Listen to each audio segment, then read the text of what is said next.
Hi, I'm Kobus Neethling, the president of the South African Creativity Foundation. Let me talk a little bit about the blocks to creativity, the kind of excuses we have.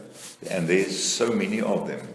And the moment you start putting excuses in your mind, these hindrances, these blocks start to form. Just listen to a couple of excuses in your environment, where you work at home. Excuses like, I've tried that before. It costs too much. That's not my job. It's too much work. Stop dreaming. It won't work. Let's think about it later. It's not realistic. It's impossible. We can't afford it. Please get real. And I can go on and on and on. But the point is, if you put this kind of language into your brain, remember your brain will always give it back to you. You can't escape it then. I've always said it's the simplest thing that you're taught about the brain. What you put in, you get out. So it is so important to listen to yourself and to listen to the talk, the communication around you. And maybe the first step in starting with this creative journey is to change your language.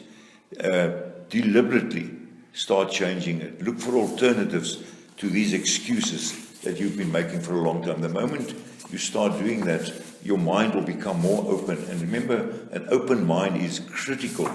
Is critical in becoming creative and developing your creativity.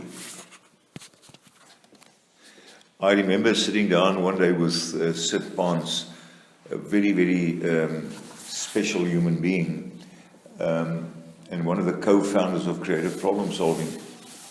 We were having breakfast. It was at 9 o'clock in the morning out there in Buffalo, New York, and 4 o'clock in the afternoon we were still eating breakfast. I think it was our 10th breakfast.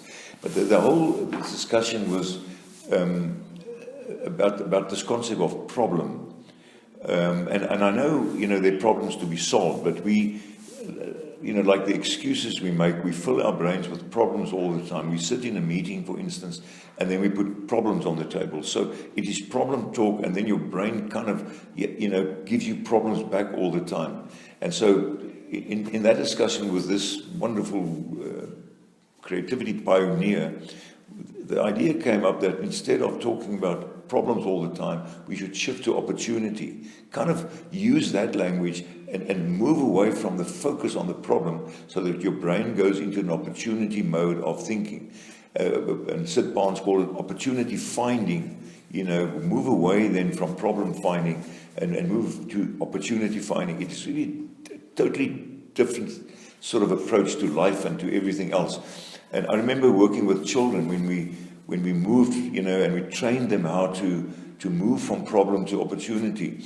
How they started to look at the same newspaper article that initially in their minds it was only problems, it was nonsense, it was negative. But in a way, after working with them for about a month, these same children looking at the same article, they suddenly started to see opportunities in this article.